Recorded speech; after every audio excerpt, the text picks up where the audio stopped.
Welcome to Gritability, a podcast about the power of perseverance, overcoming seemingly insurmountable odds to attain the life of your dreams. I'm your podcast host, Adam Clausen. With me is my beautiful, extraordinary co-host, Ro Clausen.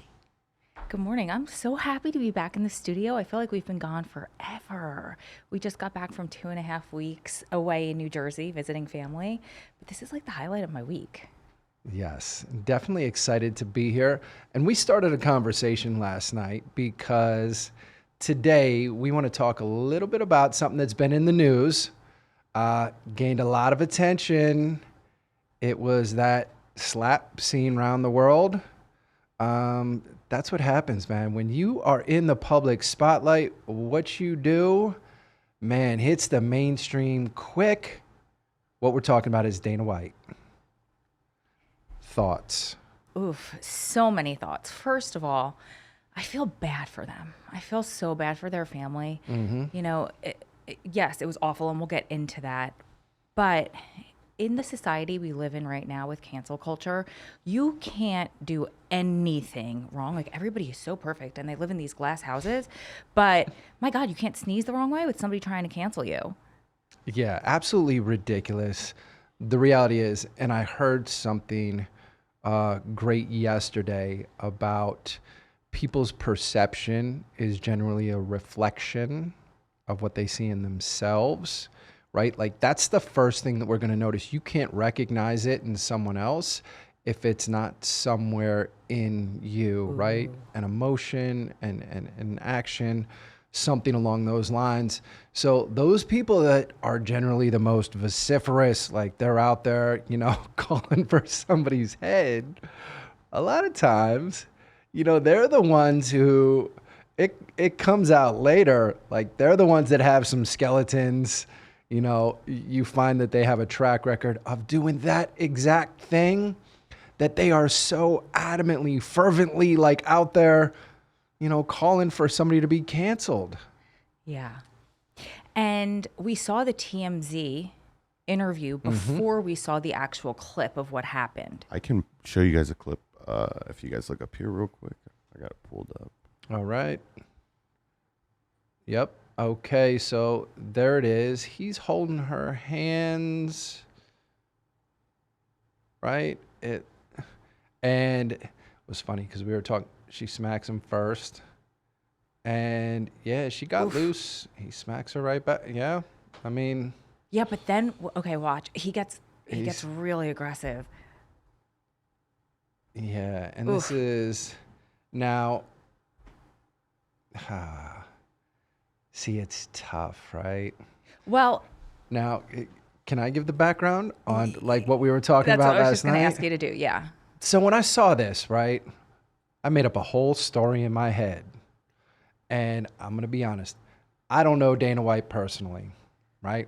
I don't know the guy, but there are other people who do happen to know him who have vouched for his character.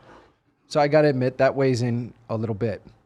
Also, what feeds into my narrative, the story that I created in my mind, was the fact I've been a huge Dana White fan of the UFC since, he came in, helped bring it to the mainstream. I know the work that went into it. I look at him as a true visionary. I admire the vision that he had for the sport, the work that he did to build what is now an empire, right? So those are the things, I admittedly, that go into my thinking. That's where I'm coming from. Looking at him, I want to give him the full benefit of the doubt. When I see that video, I know that they're on vacation, they're away somewhere. Reports are that they have been drinking heavily. I remember when I used to drink. I haven't drank in many years. Made a lot of bad decisions. It ultimately landed me in prison for 213 years, right? So I acknowledge that. It's one of the reasons why I don't drink, because I didn't act rationally, did a lot of insane things. So in my mind, the picture here is that the two of them were drinking. Whatever happened, maybe one got jealous, maybe she got a little jealous. Dana was maybe, doing something that got her attention that she didn't like. And he went over, because this probably started before the video was rolling, right? There was probably already a heated exchange. They had already gotten to a point, maybe separated. She's over at the bar. She's got her head down. I see Dana come over. And the first thing he does is grab her hands. Like, basically, I know she's going to try and hit me again. Like, let me prevent her from hitting me. And I've been in that situation where I've had some aggressive women try and physically harm me. And although I was never one of them. just to be clear, that's never happened between us. My past relationships, which were not healthy when I was drinking heavily, doing a lot of drugs, partying, all those things, like there were some instances where women came at me aggressively. And I was explaining this last night. I had one who was trying to punch me, kick me, and gratefully, I wasn't that inebriated. I was able to get out the way and get away from her. But I can imagine those situations. So Dana walks up to her, grabs her hands. I see him holding on to her, and she broke loose, and she got out on him. She smacked him, and then he responded. That's the tragic part here, right? Because there is a double standard. Believe me, people, if it was just her smacking him, if it was just her beating the shit out of him, like getting out on him, 1, 2, 3, 4, people wouldn't have been coming for her head. It's not the same, right? They would have expected Dana to simply take that, roll with it, and not respond. That's what I would have done in that situation, regardless of how many times or how many smacks or how many hits. I can say that because I don't drink. I keep my faculties fully about me these days. And fortunately, in the past, I never responded that way. What I did hear was, because we watched the apology first, was Dana profusely. First, he took responsibility, 100%. Do you want me to? I can play the apology, and then you guys can tell me when to stop. I got the one from TMZ. Is that the one you guys watched? Yep. Yeah. Okay, Yep. perfect. So here we go. Well, I'm in Cabo, Mexico, for the holidays with my family, and my wife and I were out Saturday night on New Year's Eve, and unfortunately, that's what happened. I'm one of the guys. You've heard me say for years, there's never, ever an excuse for a guy to put his hands on a woman. And now here I am on TMZ talking about it. But my wife and I have been married for almost 30 years. We've known each other since we were 12 years old. We've obviously been through some together, and we've got 3 kids. And, this is one of those situations that's, horrible. I'm embarrassed, but it's also one of those situations that is, right now we're more concerned about our kids. We have 3 kids, and, obviously since the video popped up, we've shown the kids the video, and, we're more focused on our family right now. People are going to have opinions on this, and most of the people's opinions would be right. And especially in my case, you don't put your hands on a woman ever. My wife and I obviously love each other. We've been together for a very long time. We've known each other since we were very little, and this is just one of those unfortunate situations. You were at a place in Cabo that where alcohol flows. Yeah, I mean, Dana, what we were told by people who were in the club, that it, at least to them, seemed that there was a lot of alcohol involved in this situation. There was definitely a lot of alcohol involved, but that's no excuse. I literally am making no excuses for this thing at all. It's never happened before. It's the first time that it's ever happened. And people are going to say what they're going to say. It's just is what it is. And whatever people do say, it's deserved. I deserve it. It happened. I don't know why it happened. And, my wife and I have apologized to each other. We've apologized to our kids. And, this is one of those things that everybody's going to chime in. I could care less what anybody else thinks about. He doesn't care what you guys think. Right now, clearly. And yeah, just to come back and wrap up my thoughts on this, because I really want to hear your thoughts. Knowing that he apologized, took full responsibility for it, it's easy for, someone in his position could have just simply gone, undercover, said, listen, I'm not talking to the media, I'm not talking to the press, it's a private matter, period. I appreciate the fact that he came out, he addressed this thing head on, and being someone who fully appreciates second, third, fourth chances, like I'm definitely someone who's behind giving him the full benefit of when he said, hey, this has never happened before, it'll never happen again. I'm the person, I'm going to be right behind him, supporting him in that. And obviously his actions, because he's going to be under that microscope. Believe me, we'll know if anything ever happens again because people are going to be looking for it. When you're on top, there's always somebody looking to take you out. And living in that public spotlight has got to be challenging, but there's also a level of accountability. So I know that when I set goals, I love making them public, going out there, letting everybody know, because it helps keep me very focused on staying on track. So maybe this will ultimately help to, build their relationship, bring this family a little bit tighter. At least that's my hope. That's what I would love to see come out of this. I want to see them, thrive. That's my nature. So yeah, I'm going to give him the benefit of the doubt. I have so much to say. Uh-oh. So we'll start with the apology. I can so appreciate that he took full accountability, because there were a few times that he could have had an escape. And even TMZ kind of gave him one, like, oh, there was a lot of drinking. He said, yeah, but that's no excuse. Amazing. And again, we're ripping them apart and nobody knows the background. She could have been beating him up for years. He could have been beating her up for years. We don't know. We know nothing about their life behind closed doors. But, and I can argue both sides, right? So it could be. I mean, we know recently that he's been on keto. And I know from my own experience with dieting and mixing, especially very low carb with alcohol and certain types of alcohol in excessive amounts, I turned into a person that I had never seen before. And it was scary. Like, I recall after drinking Southern Comfort one night, all night long, gross, standing on a corner in Hoboken, like screaming at people, which is so not my nature, right? Like, I know the face. Why are you making that face?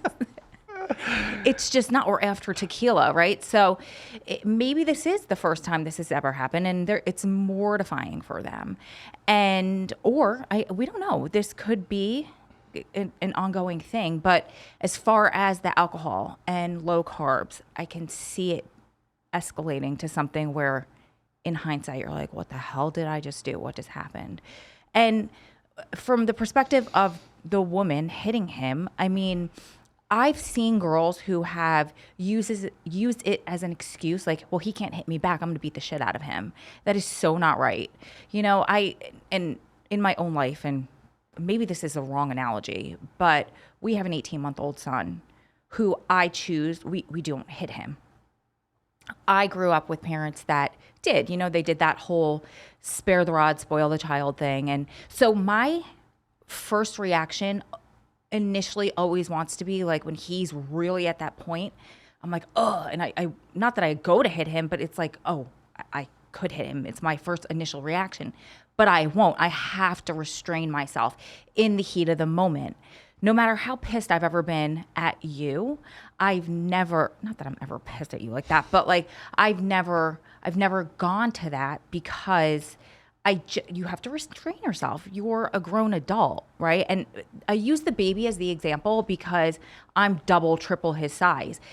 From the pictures that we see in the video, Dana is a lot larger and seemingly a lot stronger than his wife. So the fact that she didn't have the restraint and she hit him, in my opinion, Dana or whomever that male is in that type of situation should have that restraint. Like you said, you've been beat by a woman. I don't know if you told the knife story now or yesterday. I don't remember. You might want to share it, but But yeah, like you have to be able to have that restraint in these situations.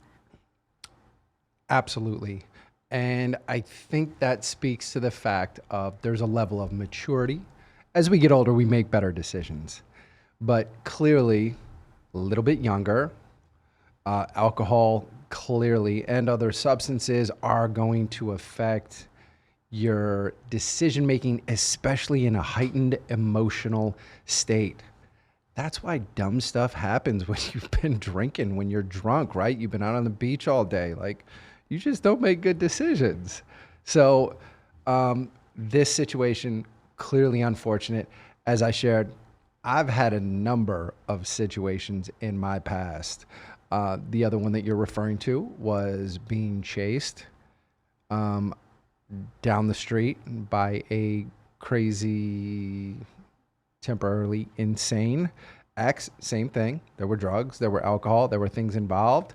She was chasing me with a knife, right? Like, that's the definition of insanity. And I do recall finally getting in the car and escaping that situation.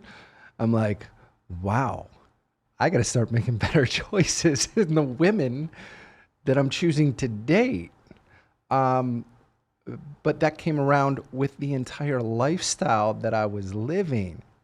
So when I started living a different way, it's amazing. You know, I have more healthy relationships where I don't have to worry about those things, right?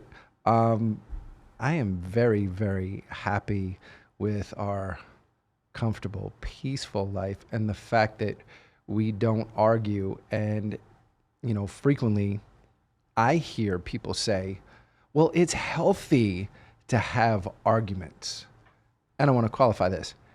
I don't think it's healthy to argue. You don't have to agree on everything.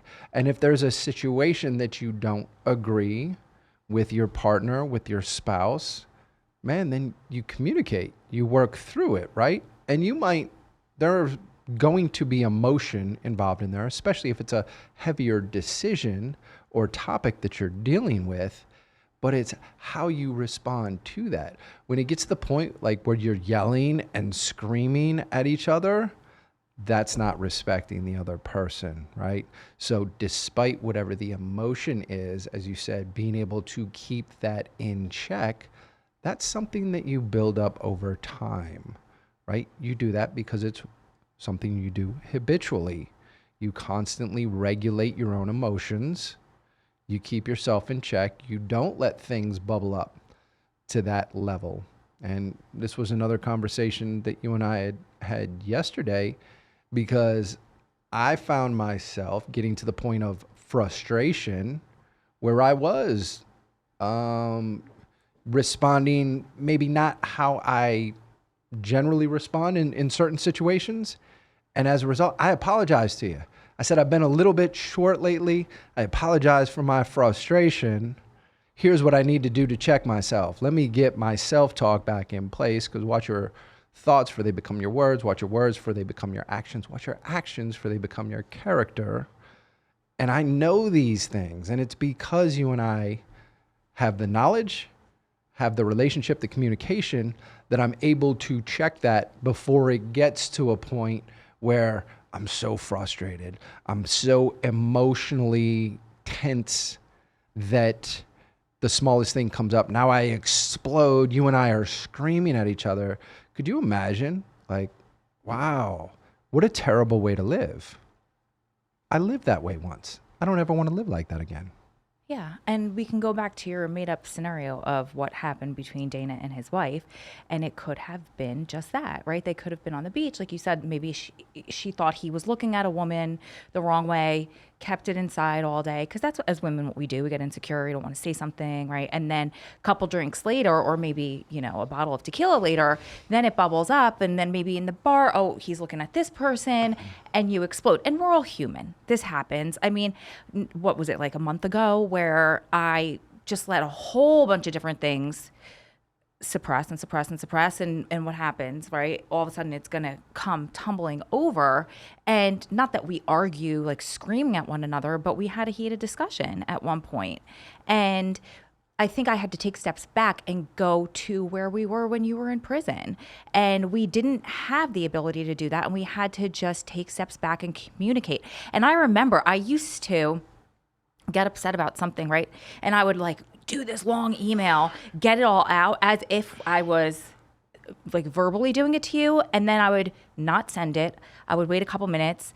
I would think through those thoughts. I would rewrite it in a way that I'm like, this is more mature. And so, yes, in real life outside here, we don't have that ability to do that, but we do have the ability to, like you said, we do this all the time. Like you did yesterday. Listen, I'm sorry, I'm short. I did it this morning. It was my energy that was throwing us off a little bit. Here's why.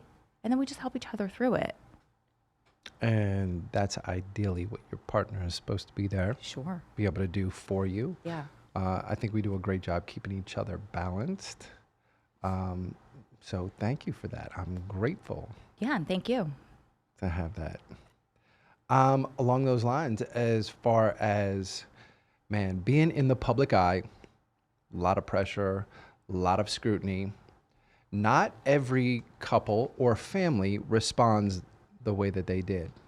One of the other things that stood out to me in Dana's response was his reference to his children. And to me, that rung very sincere. And I guess, you know, everything as new parents, having an 18-month-old, I got to admit, you know, you always hear people say, well, when you have children, it changes everything. You know, we did this a little bit later in life, so we had much more time to experience what it was like not to have children, to make decisions from a different place. But to always aspire to, you know, when we have a family, this is how we'd like to be. I appreciate the fact that he brought it back to his family. He's like, listen, you know, we spoke to our kids about it. That's our primary focus right now. And I don't care what anybody else thinks. I mean, I loved that. Yeah. I read complete genuine from his apology. And I think being through what we've been through in the past, I think we both read people really well. And I didn't get an ounce of insincerity.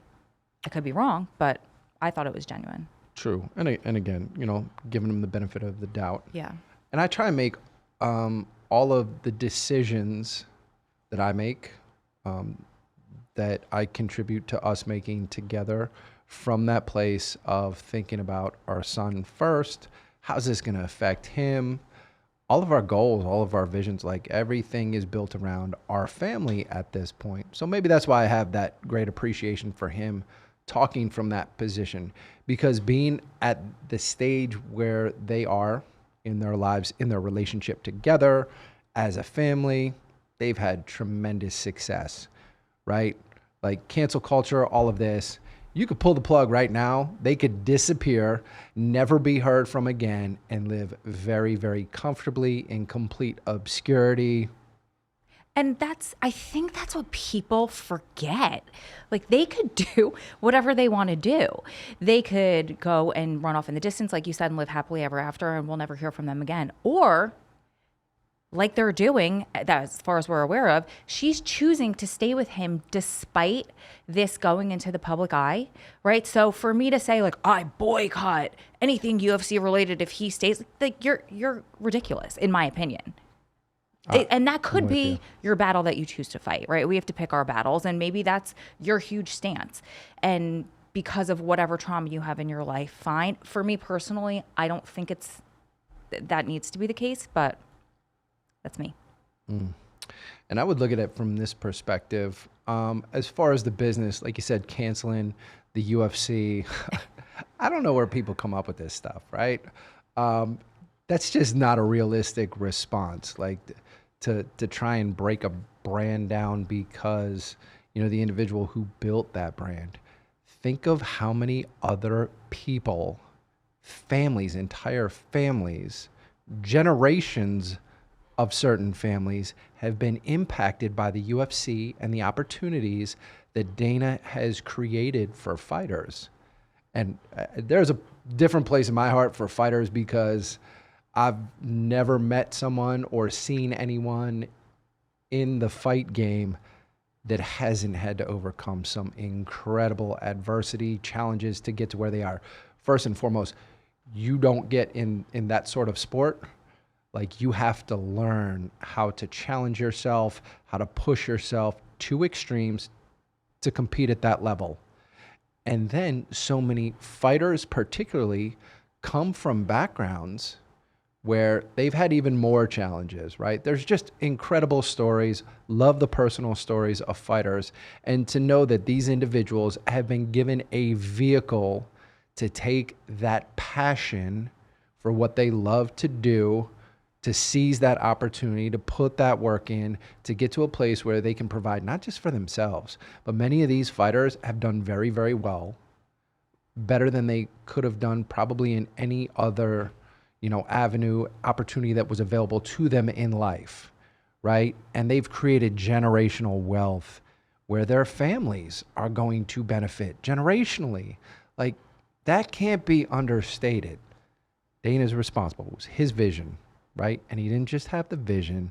He did the work, brought it to the mainstream, created these opportunities, continues to create opportunities for fighters. Everything that he has designed and built into this organization has lifted so many people up. I greatly admire and respect that. And man, I can't believe people would want to see the organization suffer as a result of any, indiscretions he might have had. Not might have had. What he did here, that should not affect the organization. No, absolutely not. And I think it just needs to be separate, right? And I don't know, maybe should he be held? And this is a genuine question too, to a different standard because he's around fighters all the time and kind of representing that maybe people are holding him to a different standard because he has to set the bar for the fighters. I don't know, but I'm with you. Like, I believe in second chances. What he did was wrong, and he's owning that what he did was wrong, and the UFC shouldn't suffer. But what do you think?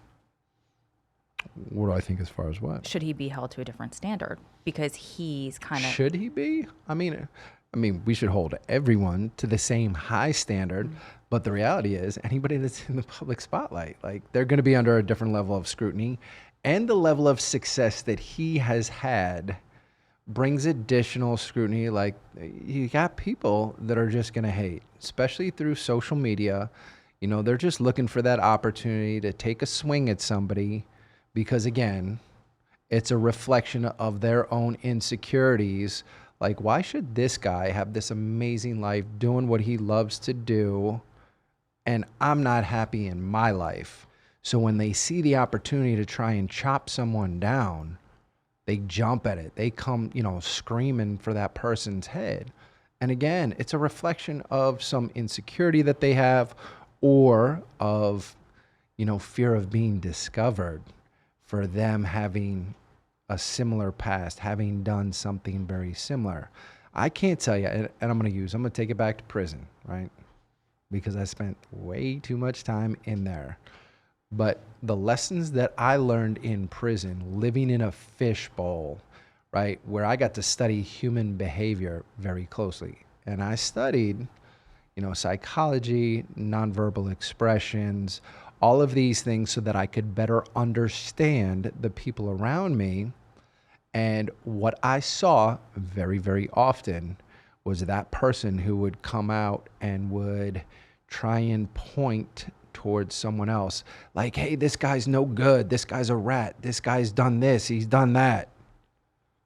If he kept going, I'm like, time out.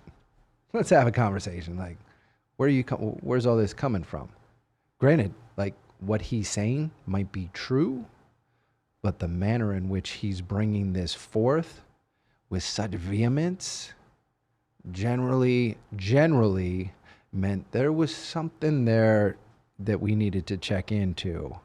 And man, 9 times out of 10, high percentage, 90% of the time, that person was trying to hide something. And eventually it came out.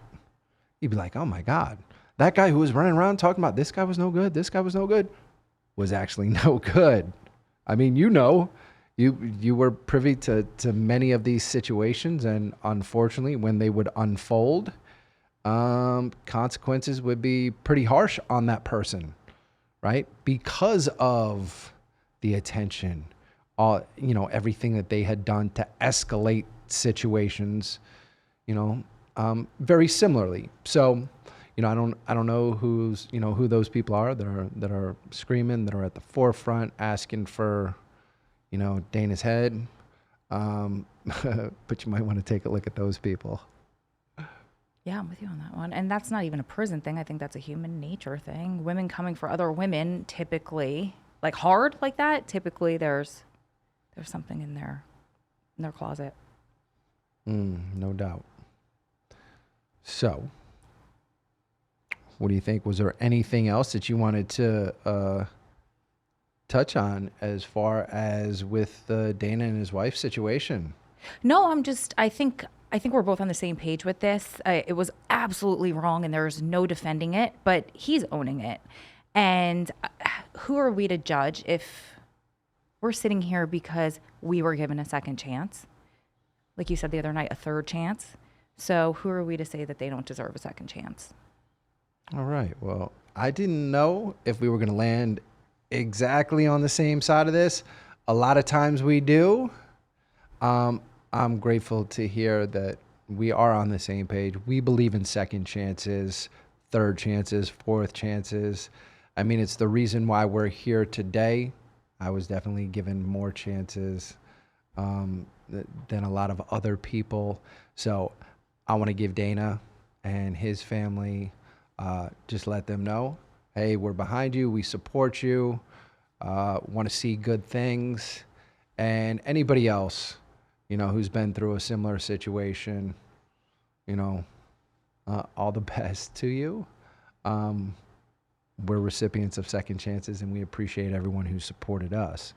So we will definitely be back here again very soon with more incredible stories overcoming incredible adversity, being out in the public spotlight.